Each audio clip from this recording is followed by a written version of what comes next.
ஒரு கண்ணாடி பால், அது வெறும் பானமில்லை, உடலுக்கு பலமா, இல்லையென்றால் மறைந்த அபாயமா?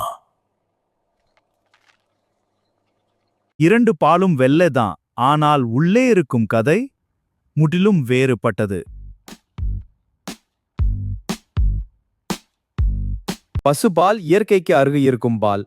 சரியான சுத்தம், நம்பகமான பண்ணை, நன்றாக காய்ச்சி குடித்தால் சத்து நல்லது, சுவை தனி லெவல். பசுபால் இயற்கை அளிக்கும் பால்.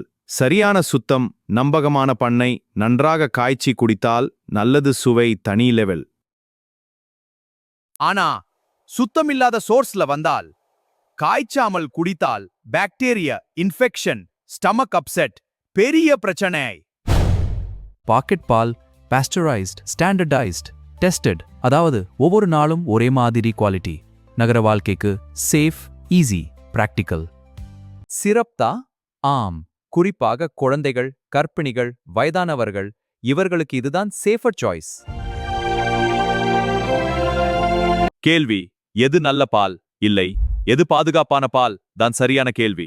நம்பகமான சுத்தமான சோர்ஸ்ல ஃப்ரெஷ் கவ் மில்க் கிடைத்தால் அது நல்லது. இல்லையெனில் பாஸ்டரைஸ் பாக்கெட் மில்க் தான் பொதுவாக சேஃபர் சாய்ஸ். ரா மில்க் ஸ்டைலுக்கு நல்லா இருக்கலாம், உடலுக்கு ரிஸ்க்.